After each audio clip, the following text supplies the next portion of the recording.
ഇന്നത്തെ നമ്മുടെ വീഡിയോ എന്ന് പറയുന്നത് സാൻസു എന്ന ബ്രാൻഡിൻ്റെ ഏകദേശം ഒരു 8 വർഷമായ ഒരു മോഡലാണ്. അത് കൂടുതലായിട്ടുണ്ട്. ഡിസ്പ്ലേ കംപ്ലൈൻ്റ് ആണ്. അപ്പോൾ ഈ കംപ്ലൈൻറ്റ് നമ്മൾ റിപ്പയർ അല്ല ചെയ്യുന്നത്, ഡിസ്പ്ലേ റീപ്ലേസ് ആണ് ചെയ്യുന്നത്. കാണുന്ന തന്നെ ഇതിൻ്റെ കംപ്ലൈൻറ്റ് ഒന്ന് കാണാം. നിങ്ങൾക്ക് ഇവിടെ കാണാം, പിക്ചറൊക്കെ ഡബിളായിട്ട് കാണുന്നുണ്ട്. അതുപോലെ ഒരു പിങ്ക് കളർ ലൈൻസുകളൊക്കെ വരുന്നുണ്ട്. അതുപോലെ മെയിനായിട്ടുള്ള പ്രശ്നം ഡബിളായിട്ട് കാണാമെന്നുള്ളതാണ്. നിങ്ങൾക്ക് ഇവിടെ കാണാൻ രണ്ടെണ്ണമായിട്ടൊക്കെ ഇങ്ങനെ കാണിക്കുന്നുണ്ട്. സാൻസുയി അതുപോലെ വീഡിയോകോൺ ഫിലിപ്സ് ഇത് മുമ്പ് ഇറങ്ങിയിരുന്ന ഇതേ വർഷം ഇറക്കിയിരുന്ന മോഡലെല്ലാം ഒരേ സെയിം പാർട്സ് തന്നെയാണ് ഉപയോഗിക്കുന്നത്. പേര് മാത്രമുള്ള വ്യത്യാസം. ഒരുവിധം എല്ലാം ഒരേ പാർട്സ് തന്നെയാണ്. ഈ മോഡൽ ടി വി തന്നെ സെയിം ആണ്. ബാക്കിലുള്ള ലേബലുകളും അതുപോലെ അവരുടെ ലോഗോയും മാത്രമേ ഉള്ളൂ വ്യത്യാസമുള്ളത്. വളരെ നല്ല മോഡൽ ടി വിയാണ്. ഏകദേശം 8 വർഷത്തിൽ കൂടുതലായിട്ടുണ്ട് ഈ ടി വി. അതുകൊണ്ടാണ് ഈ കംപ്ലയിൻറ്റ് വന്നിട്ടുള്ളത്. അപ്പോൾ ഇത്തരത്തിലുള്ള കംപ്ലയിൻറ്റുകൾ ഒരു 80% ഈ ഒരു കംപ്ലയിൻറ്റുകൾ റിപ്പയർ ചെയ്താലും അത് പെട്ടെന്ന് തന്നെ കംപ്ലയിൻ്റ് ആവും. അപ്പോൾ അതിനൊരു പെർമനൻറ്റ് സൊല്യൂഷനായിട്ട് നമ്മളിവിടെ ചെയ്യുന്നത് ഡിസ്പ്ലേ മാറുക ആണ് ചെയ്യുന്നത്. അതായത് ഡിസ്പ്ലേ റീപ്ലേസ് ചെയ്യുമ്പോഴാണ് നമ്മളിവിടെ യൂസ് ചെയ്യാൻ പോകുന്നത് എൽ ജിയുടെ ഡിസ്പ്ലേ ആണ്. നമ്മൾ പറഞ്ഞിട്ടുണ്ട് എൽ ജിയും വി ആണ് നല്ലത്. അപ്പോൾ അതിൽ എൽ ജി ഡിസ്പ്ലേ ആണ് നമ്മളിവിടെ യൂസ് ചെയ്യുന്നത്.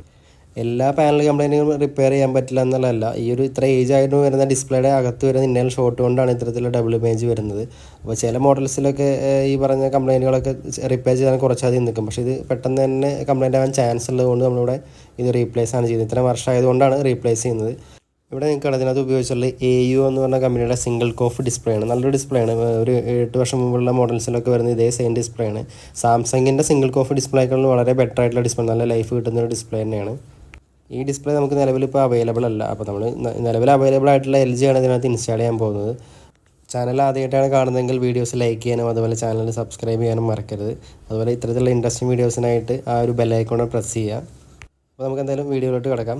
നമ്മൾ ആദ്യം തന്നെ അതിൻ്റെ പാനൽ റിമൂവ് ചെയ്ത് മാറ്റാൻ പോവുകയാണ്. അതിന് മുമ്പായിട്ട് ആ LBDS കേബിൾ ഡിസ്കണക്ട് ചെയ്തിട്ടുണ്ട്.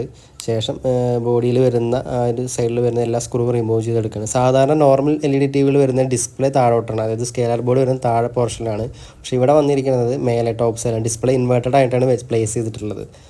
അത് സോണി അതുപോലെ മുമ്പുണ്ടായിരുന്ന ഷാർപ്പ് TVകളിലൊക്കെ അത്തരത്തിൽ വരാറുണ്ട്. അതായത് നമുക്ക് താഴെ പോർഷനിലല്ല ഡിസ്പ്ലേയുടെ സ്കെയിലർ ബോർഡ് കാര്യങ്ങളൊന്നും വരുന്നത്, മേലെയാണ് വരുന്നത്. മേലത്തെ ഒരു പോർഷൻ കവർ ഊരിയാൽ മാത്രമേ സ്കെയിലർ ബോർഡ് നമുക്ക് കാണാൻ പറ്റുള്ളൂ. നിങ്ങൾക്ക് ഇവിടെ കാണാൻ ടോപ്പ് സൈഡിലാണ് ആ ഒരു സ്കെയിലർ ബോർഡ് ഇതിൻ്റെ വന്നിട്ടുള്ളത്. അതുകൊണ്ട് ഡിസ്പ്ലേ പ്ലേസ് ചെയ്തിരിക്കുന്നത് ഇൻവേർട്ടഡ് ആയിട്ടാണ്. ഈ ഒരു മോഡലിൻ്റെ LED കംപ്ലൈൻറ്റ് അത് ബാക്ക് ലൈറ്റൊക്കെ പോകുന്നത് വളരെ വർഷങ്ങൾക്ക് ശേഷമാണ് പോകാറുള്ളൂ. അങ്ങനെ പോകുന്ന സമയത്ത് ഇത് LED നിങ്ങൾ സ്വന്തമായിട്ടാണ് മാറുന്നതെങ്കിൽ ഈ ഒരു മോഡലിൻ്റെ ഡിസ്പ്ലേ പൊട്ടാൻ വളരെ ചാൻസ് കൂടുതലാണ്. കാരണം ഈ ഒരു ഡിസ്പ്ലേ എന്ന് പറയുന്നത് അതിൻ്റെ ആ ഒരു ഡിസ്പ്ലേ പ്ലേസ് ചെയ്തിരിക്കുന്ന ഫ്രെയിമിൽ ഒട്ടിച്ച് വെച്ചിട്ടുണ്ട്. ഫ്രെയിം ഉണ്ടെങ്കിൽ പോലും ഒട്ടിച്ച് വെച്ചിട്ടുണ്ട്. അപ്പോൾ ഇളക്കിയെടുക്കുന്ന സമയത്ത് പൊട്ടാൻ വളരെ ചാൻസ് കൂടും. അപ്പോൾ ഈ ഒരു മോഡൽ ഒരിക്കലും ഈ ഒരു വീഡിയോ കണ്ടതിന് ശേഷം ഒരിക്കലും സജസ്റ്റ് ചെയ്യാറില്ല ആർക്കും ഇന്നത് മാറണം അതുപോലെ മാറണം. കാരണം ഒരുപാട് നാളത്തെ എക്സ്പീരിയൻസ് കൊണ്ടാണ് ഇത്തരത്തിലുള്ള TVകളൊക്കെ കഴിക്കുന്നത്. അപ്പോൾ ഓരോ TV കഴിക്കുമ്പോൾ ഡിഫറൻ്റ് ആയിട്ടുള്ള രീതികളിലാണ്. അപ്പോൾ ചിലതിൽ പശ ഉണ്ടായിരിക്കും, ചിലതിൽ പശ ഉണ്ടാവാറില്ല. അപ്പോൾ ഇതിനകത്ത് പശ ഉണ്ടായിരുന്നു. അപ്പോൾ വളരെ ബുദ്ധിമുട്ടാണ് ഇത് നോർമലി അഴിക്കുന്നത്. അപ്പോൾ ഇതിപ്പോൾ നമ്മൾ പോയത് കൊണ്ടാണ് ഇത്ര സ്പീഡിൽ ഇത് അഴിച്ചെടുത്തത്. അല്ലാതെ LED ഒക്കെ മാറുന്ന സമയത്ത് വളരെ കെയർഫുള്ളായിട്ടാണ് ഇതിൻ്റെ കോഫുകളൊക്കെ ആ ഒരു ഡിസ്പ്ലേ നമ്മൾ ഹാൻഡിൽ ചെയ്യേണ്ടത്. ഇവിടെ നമ്മൾ ഡിസ്പ്ലേ ഊരി മാറ്റിയപ്പോൾ അതിനകത്തുള്ള ഒരു വൈറ്റ് ഷീറ്റ് ചെറിയ രീതിയിൽ കളർ ചേഞ്ച് ആയിട്ടുണ്ട്. അത് അത്രയും നാൾ വർക്ക് ചെയ്തുകൊണ്ട് ആ ഒരു യെല്ലോയിഷ് കളറായിട്ടുണ്ട്. പക്ഷേ അത് പിക്ചറിലൊന്നും അത് അങ്ങനെ എഫക്റ്റ് ചെയ്യില്ല. അതുപോലെ നമ്മൾ വേറൊരു കാര്യം ചെക്ക് ചെയ്യുന്നത് ഇതിനകത്തുള്ള LEDകളിലെ ആ ഒരു സ്മോക്ക് ഈ ഒരു വൈറ്റ് ഷീറ്റിനകത്ത് പിടിച്ചിട്ടുണ്ടോ നോക്കുന്നുണ്ട്. അങ്ങനെ പിടിച്ചിട്ടുണ്ടെങ്കിൽ നമ്മൾ ആ ഷീറ്റ് കൂടെ ക്ലീൻ ചെയ്യണം. അപ്പോൾ അതിന് മുമ്പ് നമ്മൾ ആ LED ജസ്റ്റ് ഒന്ന് ഓൺ ചെയ്തിട്ട് ആ ഒരു ഷീറ്റിനകത്ത് മാർക്കുകൾ ഉണ്ടോ എന്ന് ഡബിൾ ചെക്ക് ചെയ്യാൻ പോവാണ്. അത് ചെക്ക് ചെയ്യാതെയാണ് നമ്മൾ ഡിസ്പ്ലേ ഇടുന്നതെങ്കിൽ ചിലപ്പോൾ ഈ വൈറ്റ് കളറൊക്കെ വരുന്ന സമയത്ത് അതിനകത്ത് ഈ സ്പോട്ട്, അതായത് ബ്ലാക്ക് ഇങ്ങനെ ഷെയ്ഡുകളൊക്കെ കാണാറുണ്ട്. ഇവിടെ എന്തായാലും നമ്മളൊന്ന് ഓൺ ചെയ്ത് നോക്കുന്നുണ്ട്. അങ്ങനെ കാണുന്നില്ല എങ്കിൽ ഉറപ്പായിട്ട് നമ്മൾ ആ ഡിസ്പ്ലേ മാത്രമാണ് അതിൻ്റെ റീപ്ലേസ് ചെയ്യുന്നുള്ളൂ. അല്ല ഈ ഒരു കംപ്ലയിൻറ്റ് ബ്ലാക്ക് ഷെയ്ഡുകൾ ഉണ്ടെങ്കിൽ ഉറപ്പായിട്ട് അത് അഴിച്ച് ക്ലീൻ ചെയ്യുന്നുണ്ട്. പക്ഷേ ഇവിടെ നിങ്ങൾക്ക് കാണാം അങ്ങനെ പാടുകളൊന്നുമില്ല. ഇതേ കാണുന്ന LEDയിൽ ചെറിയ സ്പോട്ടുകളാണ്. പക്ഷെ അത് നോർമലി TVകൾക്ക് വരുന്നതാണ്. അതൊരു കംപ്ലയിൻ്റ് അല്ല, അങ്ങനെ കാണുന്നുണ്ട്. ക്യാമറയിൽ കാണുമ്പോൾ അങ്ങനെ കാണുന്നതാണ്. നോർമലി പിക്ചറൊക്കെ ക്ലിയർ ആണ്. ആ ഒരു വൈറ്റ് മാത്രമേ ഉള്ളൂ, വേറെ ബ്ലാക്ക് ഷെയ്ഡുകളൊന്നുമില്ല, ആ സ്മോക്ക് പിടിച്ചുള്ള ഷെയ്ഡുകളൊന്നുമില്ല. പിന്നെ ശ്രദ്ധിക്കേണ്ട മറ്റൊരു കാര്യം, നമ്മൾ എല്ലാ TVകളിലും ഇത്തരത്തിലുള്ള ഡിസ്പ്ലേ അപ്ഗ്രേഡ് ചെയ്യുന്ന സമയത്ത് കറക്റ്റായിട്ട് ഇരിക്കണം എന്നില്ല. അപ്പോൾ ഇവിടെ നമ്മൾ ചെയ്യുന്നത് ഒരു BOയുടെ ഒരു പാനൽ വെറുതെ വെച്ച് നോക്കുകയാണ്. മുമ്പുണ്ടായിരുന്ന പാനലിൻ്റെ അതേ പ്ലേസിൽ BO വയ്ക്കുന്ന സമയത്ത് കറക്റ്റായിട്ട് ഇരിക്കുന്നില്ല, കുറച്ച് ടൈറ്റാണ്. അപ്പോൾ നമ്മൾ ആ മേലെ ഇരിക്കുന്ന ഒരു സ്പോഞ്ചിൻ്റെ പീസ് ഉണ്ട്, അത് സപ്പോർട്ടീവായിട്ട് വയ്ക്കുന്നതാണ് ആ ഫ്രെയിമിൽ കറക്റ്റായിട്ട് ഇരിക്കാൻ വേണ്ടി. അത് എടുത്ത് മാറ്റിയപ്പോഴാണ് ഈ ഒരു ഡിസ്പ്ലേ കറക്റ്റായിട്ട് ഇരുന്നത്. LGയും BOയും ഒക്കെ സെയിം സൈസ് തന്നെയാണ്. പക്ഷേ മുമ്പുണ്ടായിരുന്ന AO ഡിസ്പ്ലേ കുറച്ച് സൈസ് കുറവാണ്. അപ്പോൾ അതുകൊണ്ട് തന്നെ അതിനകത്തുള്ള സപ്പോർട്ടുകളൊക്കെ നമ്മൾ എടുത്ത് മാറ്റിയിട്ടാണ് പുതിയ LG ഇടാൻ പോകുന്നത്. അപ്പോൾ നമ്മൾ ജസ്റ്റ് ഒരു കംപ്ലൈൻ്റ് ആയിട്ട് ഒരു പാനൽ ജസ്റ്റ് വെച്ച് നോക്കണം. അപ്പോൾ എല്ലാ TVയിലും ഇത്തരത്തിൽ നമ്മൾ ഡെമോ വെച്ച് നോക്കിയതിന് ശേഷമാണ് ഇത്തരത്തിൽ പാനൽ അപ്ഗ്രേഡ് ചെയ്യുള്ളൂ. കാരണം അത് എവിടെയും തട്ടുന്നുണ്ടോ, പ്രോപ്പറായിട്ട് ഇരിക്കുന്നുണ്ടോ ഒക്കെ ചെക്ക് ചെയ്തിട്ടാണ്. അപ്പോൾ ഇവിടെ നമ്മൾ ആ ഒരു സപ്പോർട്ടീവ് ആയിട്ടുള്ള സ്പോഞ്ചുകൾ മാത്രം എടുത്ത് മാറ്റി. ചില TVകളിൽ ഈ കോഫ് വരുന്ന, അതായത് പാനലിലേക്കുള്ള സ്കെയിലർ ബോർഡിൽ നിന്നുള്ള ആ ഒരു കോഫ് വരുന്ന ആ പോർഷനിൽ ചിലപ്പോൾ കട്ട് ചെയ്ത് കളയേണ്ടി വരാറുണ്ട്. പ്ലാസ്റ്റിക് പോർഷനോ അല്ലെങ്കിൽ മെറ്റലൊക്കെ ഉള്ളത് കട്ട് ചെയ്ത് കളയേണ്ടി വരാറുണ്ട്. പക്ഷേ ഇവിടെ അതൊന്നും വേണ്ടി വന്നിട്ടില്ല. ആ ഒരു ഫ്രെയിമിലുള്ള സ്പോഞ്ചിൻ്റെ സപ്പോർട്ടീവ് ആയിട്ടുള്ള ഒരു ചെറിയ പീസുകൾ നമ്മൾ എടുത്ത് കളഞ്ഞിട്ടുണ്ട്. അതിനോടൊപ്പം തന്നെ നമ്മൾ ആ ഒരു ഷീറ്റിനകത്തുള്ള പൊടികളൊക്കെ കംപ്ലീറ്റ് ബ്രഷ് ഉപയോഗിച്ച് തന്നെ റിമൂവ് ചെയ്യുന്നുണ്ട്. ഡിസ്പ്ലേ ഇടുന്നതിന് മുമ്പ് നമ്മൾ ആ ടീകോം ബോർഡ് ഇതിനകത്തൊന്ന് കണക്ട് ചെയ്ത് വെക്കുന്നുണ്ട്. ഇതിനകത്ത് ഉണ്ടായിരുന്ന പാനലിൻ്റെ അതേ സൈഡ് തന്നെയാണ് നമ്മൾ എൽ ജിയുടെ ടീകോം ബോർഡിനകത്ത് വരുന്ന അതേ സൈഡ് തന്നെയാണ്. വേറെ വ്യത്യാസങ്ങളൊന്നുമില്ല. നമ്മളത് ആദ്യം ഒന്ന് കണക്ട് ചെയ്ത് അവിടെ ആദ്യം ആൾറെഡി വെക്കുന്നുണ്ട്. നിങ്ങളുടെ കാണാൻ ടീകോം ബോർഡിനകത്തോട്ട് ആ LVDS ഡയറക്റ്റ് കണക്ട് ചെയ്തിട്ടുണ്ട്. ഇപ്പോൾ വരുന്ന ടീകോം ബോർഡ് ഇങ്ങനെയാണ്. എൽ ജിയുടെ മുമ്പുണ്ടായിരുന്നതിനേക്കാൾ കുറച്ച് വ്യത്യാസമായിട്ടുണ്ട്. പക്ഷേ ഈ ഒരു ടീകോം ബോർഡിനകത്ത് നമുക്ക് മോഡിഫിക്കേഷൻ ഒന്നും ചെയ്യാൻ പറ്റില്ല. അതിനുണ്ടായിരുന്ന ആദ്യത്തെ ടൈപ്പ് തന്നെ ടീകോം ബോർഡ് വേണം. നമ്മൾ എന്തായാലും ആദ്യം കണക്ട് ചെയ്തിട്ട് പിക്ചറൊക്കെ ഓക്കെ ആണോ ഒന്ന് നോക്കുന്നുണ്ട്. പാനൽ പ്ലേസ് ചെയ്തിട്ട് ഈ ഒരു ടീകോം ബോർഡ് കണക്ട് ചെയ്തിട്ട് TV ഒന്ന് ഓൺ ചെയ്ത് നോക്കുന്നുണ്ട് ആദ്യം. ഇവിടെ നമുക്ക് LG മാത്രമാണ് അല്ലെങ്കിൽ BOE മാത്രമാണ് ഇതിനകത്ത് ഉപയോഗിക്കാൻ പറ്റുന്നില്ല. എല്ലാ ഡിസ്പ്ലേ, അത് ഒരുവിധം 32 വരുന്ന സാംസങ്ങിൻ്റെ സിംഗിൾ കോഫ് ഡിസ്പ്ലേ, അതുപോലെ നമ്മുടെ MIയിലൊക്കെ വരുന്ന ഡിസ്പ്ലേ ഒക്കെ യൂസ് ചെയ്യാം. പക്ഷേ നല്ല ഡിസ്പ്ലേ ആയതുകൊണ്ടാണ് നമ്മളിവിടെ LG യൂസ് ചെയ്യുന്നത്. അല്ലാതെ വേറെ പാനൽ യൂസ് ചെയ്യാൻ പറ്റാതെയല്ല. ഇതാണ് നമ്മൾ പുതിയതായിട്ട് ഇടാൻ പോകുന്ന LG ഡിസ്പ്ലേ. 2 കോഫ് വരുന്നുണ്ട്. നേരത്തെ ഉണ്ടായിരുന്ന ഒറിജിനൽ അത് ഉണ്ടായിരുന്ന മുമ്പുണ്ടായിരുന്ന ഡിസ്പ്ലേ സിംഗിൾ കോഫാണ്. അപ്പോൾ എന്തായാലും നമ്മൾ ഈ ഡിസ്പ്ലേ ഇതിനകത്തോട്ട് പ്ലേസ് ചെയ്യാൻ പോവാണ്.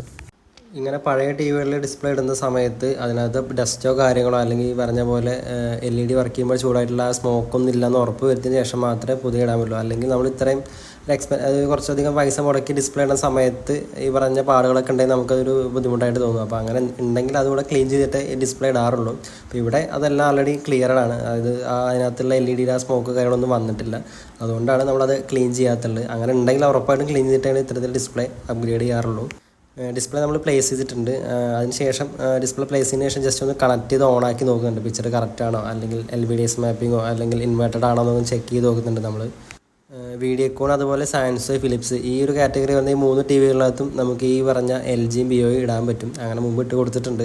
അപ്പോൾ നിങ്ങൾ പുതിയൊരു TV ഒരു 13,000 രൂപയ്ക്ക് വാങ്ങുന്ന സമയത്ത് ഈ ഒരു വീഡിയോക്കോൺ TV അത് ഡിസ്പോസ് ചെയ്തിട്ടോ അല്ലെങ്കിൽ മാറിയിട്ടോ ആണ് നിങ്ങളത് വാങ്ങുന്നുണ്ടെങ്കിൽ ശരിക്കും പറഞ്ഞാൽ നിങ്ങളൊന്നുകൂടെ ചിന്തിക്കുക. കാരണം ഈ TV ഏകദേശം 8 വർഷത്തോളം ആയിട്ടുണ്ട്. പക്ഷേ ഇനിയും നമുക്ക് വേണമെങ്കിൽ മാക്സിമം ഒരു 5 വർഷം 6 വർഷം ഉപയോഗിച്ചാലും നിങ്ങൾക്ക് ആ വാങ്ങിച്ച പൈസ ശരിക്കും വർത്താണെന്ന് പറയാം. അപ്പോൾ ഇങ്ങനെ മാറുന്ന സമയത്ത്, ഡിസ്പ്ലേ മാറുന്ന സമയത്ത് ഈ പറഞ്ഞ LGയോ അല്ലെങ്കിൽ BOE തന്നെ ഉപയോഗിക്കുക. അങ്ങനെയാണെങ്കിൽ എന്തായാലും നിങ്ങൾക്ക് ഒരു 5 വർഷം മിനിമം ഉപയോഗിക്കാം. ഒരു മോഡിഫിക്കേഷൻ ചെയ്യാതെ തന്നെ പിക്ചർ നോർമലി അത് കറക്റ്റായിട്ട് തന്നെ വന്നിട്ടുണ്ട്. മാപ്പിങ്ങോ അതുപോലെ ഇൻവേർട്ടഡോ ഒന്നും അല്ല, കറക്റ്റായിട്ട് തന്നെ വന്നിട്ടുണ്ട്. ഇതിന് നമ്മൾ ആൾറെഡി പറഞ്ഞ ഡിസ്പ്ലേ ഇൻവേർട്ടഡ് ആയിട്ടാണ് പ്ലേസ് ചെയ്യുക TVക്കകത്ത്. അതുകൊണ്ടാണ് ഇങ്ങനെ തിരിച്ച് കാണിക്കുന്നത്. അപ്പോൾ എന്തായാലും പിക്ചർ ഓക്കെ ഉണ്ട്. ഇനി നമുക്ക് അടുത്ത് ഇതിൻ്റെ സ്കെയിലർ ബോർഡ് ആ ബോഡിയായിട്ട് പ്ലേസ് ചെയ്യണം. അതാണ് ഇപ്പോൾ ചെയ്തുകൊണ്ടിരിക്കുന്നത്. അതിനുശേഷം ഫ്രെയിം കൂടെ ഇട്ട് നമ്മൾ ലോക്ക് ചെയ്യണം. പക്ഷേ ഇതിൻ്റെ ഫ്രെയിം ഇടുന്ന സമയത്ത് മുമ്പുണ്ടായിരുന്ന ഡിസ്പ്ലേയിൽ അത് സെൻറ്ററിലാണ് കോഫ് വന്നിരുന്നത്. പക്ഷേ ഇതിൻ്റെ സൈഡിൽ 2 സൈഡിലാണ് LGക്ക് കോഫ് വരുന്നത്. അപ്പോൾ അതുകൊണ്ട് ആ ഭാഗത്ത് നമ്മൾ ഈ ബോഡിയായിട്ട് സ്ക്രൂ ചെയ്യുന്ന സമയത്ത് ആ ഫ്രെയിമിൽ 2 സ്ക്രൂ മൗണ്ട് ചെയ്യാനുള്ള പോയിന്റുകളുണ്ട്. അത് നമ്മൾ കട്ട് ചെയ്ത് കളഞ്ഞിട്ടുണ്ട്. അതെന്തിനാണ് കട്ട് ചെയ്യുന്നത് വെച്ചാൽ അത് കട്ട് ചെയ്തില്ലെങ്കിൽ ആ കോഫിൽ തട്ടും. അപ്പോൾ അങ്ങനെ കട്ട് ചെയ്യുന്നതുകൊണ്ട് പ്രശ്നങ്ങളൊന്നുമില്ല. ആൾറെഡി 4 സ്ക്രൂ ചെയ്യുന്ന സമയത്ത് 2 മാത്രമേ അവിടെ മിസ്സാവുന്നുള്ളൂ. അപ്പോൾ ആ ഒരു കാര്യം ശ്രദ്ധിക്കണം. കോഫ് എവിടെയും തട്ടുന്നില്ല, അല്ലെങ്കിൽ ബോഡി ആയിട്ടോ ബാക്കിലെ കവറായിട്ടോ നമ്മൾ സ്ക്രൂ ചെയ്യുമ്പോൾ എവിടെയും തട്ടുന്നില്ലെന്ന് ഉറപ്പ് വരുന്നത്. അങ്ങനെ തട്ടുന്നുണ്ടെങ്കിൽ സാധാരണ നമ്മളങ്ങനെ മോഡിഫൈ ചെയ്യുന്ന സമയത്ത് ആ ഭാഗങ്ങൾ കട്ട് ചെയ്ത് കളയാറുണ്ട്.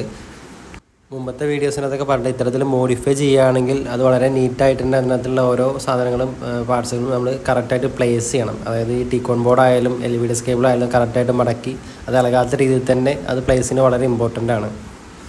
നേരത്തെ നമ്മൾ ആ ഫ്രെയിമിൻ്റെ ആ സ്ക്രൂ മൗണ്ട് ചെയ്യാനാണ് കട്ട് ചെയ്യുന്നത്. ഇനി അതിൻ്റെ തന്നെ ടോപ്പ് സൈഡിൽ, അതായത് സ്കെയിലർ ബോർഡിനെ കവർ ചെയ്തുകൊണ്ട് മേലെ TVയുടെ ടോപ്പ് സൈഡിലൊരു ഇത് വരുന്നുണ്ട്. ആ ടോപ്പ് സൈഡിൽ 4 പോയിന്റുകൾ മൊത്തം സ്ക്രൂ ചെയ്യാൻ വരുന്നുണ്ട്. അതിലെ 2 പോയിന്റുകൾ നമ്മൾ കട്ട് ചെയ്ത് കളയുന്നുണ്ട്. അതായത് ഇടയ്ക്ക് വെച്ചിട്ടുള്ളതാണ്, അതുകൊണ്ട് കുഴപ്പമില്ല. TV ബോഡിയായിട്ട് യാതൊരു ലൂസ് കോൺടാക്റ്റ് അതുകൊണ്ട് വരില്ല.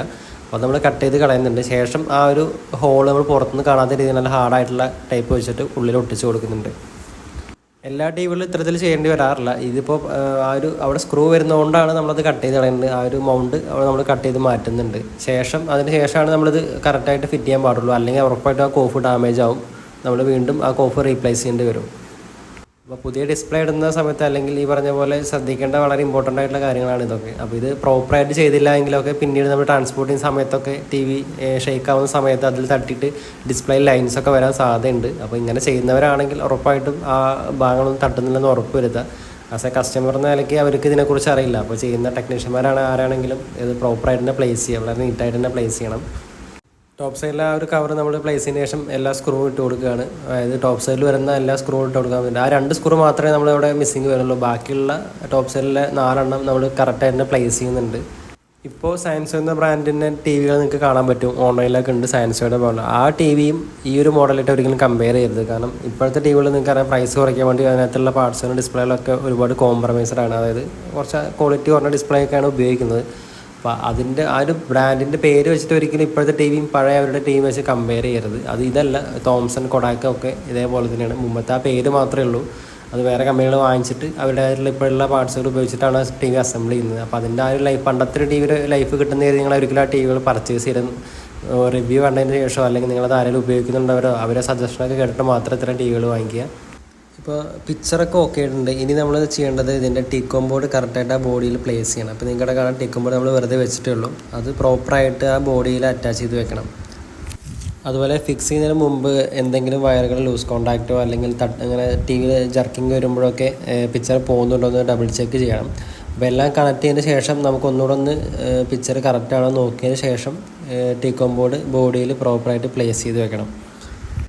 ഇവിടെ നമ്മൾ എല്ലാം കണക്ട് ചെയ്ത് ഓണാക്കി നോക്കുന്ന സമയത്ത് പിക്ചറെല്ലാം ഓക്കെയാണ്. അതിൽ പ്രശ്നങ്ങളൊന്നുമില്ല, നീറ്റായിട്ട് തന്നെ വന്നിട്ടുണ്ട്. അതിന് ശേഷം നമ്മൾ ആ ടീക്കോം ബോഡി ഒന്ന് ക്ലീൻ ചെയ്തതിന് ശേഷം അവിടെ അറ്റാച്ച് ചെയ്ത് കൊടുക്കുകയാണ്. ഈ ഒരു ബോഡിയിൽ തന്നെ 2 ബോർഡുകൾ വരാറുണ്ട്. അപ്പോൾ ആ ബോർഡ് വെക്കാനുള്ള ഒരു മൗണ്ട്, നമ്മൾ പ്ലാസ്റ്റിക്കിൻ്റെ സ്ക്രൂ ചെയ്യാനുള്ള ഒരു മൗണ്ട് നമ്മൾ 2 കട്ട് ചെയ്ത് കളയുന്നുണ്ട്. അങ്ങനെ കട്ട് ചെയ്ത് കളഞ്ഞ ആ പൊസിഷനിലാണ് നമ്മൾ ആ ടീക്കോം ബോർഡ് പ്ലേസ് ചെയ്യുന്നത്. നിങ്ങൾ കാണുന്ന പോലെ ആ ഒരു 2 മൗണ്ട് നമ്മൾ കട്ട് ചെയ്ത് കളഞ്ഞിട്ട് ശേഷം അവിടെ ഡബിൾ സൈഡ് 3M ടാപ്പ് ഉപയോഗിച്ച് ആ ടീക്കോം ബോർഡ് അവിടെ പ്രോപ്പറായിട്ട് പ്ലേസ് ചെയ്ത് വെക്കുന്നുണ്ട്. അപ്പോൾ ഇവിടെ സ്പേസ് ഉള്ളതുകൊണ്ട് നമ്മൾ അവിടെയാണ് വെക്കുന്നത്. ചിലത് സ്പേസ് ഇല്ലാത്തതാണ് നമ്മൾ ചെരിച്ചൊക്കെ വെക്കാറുണ്ട്. അപ്പോൾ LVDS കേബിൾ, അതായത് FFC കേബിൾ ലെങ്ത്ത് കൂട്ടേണ്ടി വരാറുണ്ട്. പക്ഷേ ഇവിടെ ടീക്കോണിൽ നിന്ന് സ്കെയിലർ ബോർഡിലുള്ള കേബിൾ കറക്റ്റായിട്ട് എത്തുന്ന രീതിയിൽ തന്നെ നമ്മൾ പ്ലേസ് ചെയ്ത് വെച്ചിട്ടുണ്ട്. അത് കഴിഞ്ഞിട്ട് ആ ഒരു മദർ ബോർഡിൽ നിന്ന് ടീക്കോം ബോർഡിലോട്ടുള്ള കേബിളും കറക്റ്റായിട്ട് ഒട്ടിച്ച് കൊടുക്കുന്നുണ്ട്. അതിനുശേഷം സെറ്റ് ഒന്നൊക്കെ നമ്മൾ പൊടിയുള്ള കളഞ്ഞിട്ട് ആ ബാക്ക് കവറോടെ പ്ലേസ് ചെയ്ത് ക്ലോസ് ചെയ്യാൻ പോവുകയാണ്. അപ്പോൾ അതിനകത്തുള്ള പിക്ചറൊക്കെ നല്ല ബ്രൈറ്റ്നസ് ഉള്ള പിക്ചറാണ്. നിങ്ങൾക്ക് ലാസ്റ്റ് വീഡിയോ കാണുമ്പോൾ മനസ്സിലാവും. അപ്പോൾ അതുപോലെ ഇത്തരത്തിലുള്ള ടി വികൾ ഡിസ്പ്ലേ റീപ്ലേസ് ചെയ്യുമ്പോൾ ശ്രദ്ധിക്കേണ്ട കാര്യം പറഞ്ഞു കഴിഞ്ഞാൽ, ആ സ്മോക്ക് പിടിച്ചിട്ടുണ്ടെങ്കിൽ അത് കറക്റ്റായിട്ട് ക്ലീൻ ചെയ്യണം. പിന്നെ ബോഡി എവിടെയും തട്ടുന്നുണ്ടോ നോക്കണം. അപ്പോൾ നമ്മൾ പ്രോപ്പറായിട്ട് പ്ലേസ് ചെയ്തിട്ടുണ്ട്. നിങ്ങൾക്ക് തന്നെ കാണാൻ ഇതിൻ്റെ പിക്ചർ എന്തോരം ബ്രൈറ്റ്നസ് ഉണ്ട്, അത്രയും പിക്ചർ കോൺട്രാസ്റ്റ് ഒക്കെ ഉണ്ടെന്ന് നിങ്ങൾക്ക് കണ്ടാൽ തന്നെ മനസ്സിലാവുമെന്ന് വിചാരിക്കുന്നു.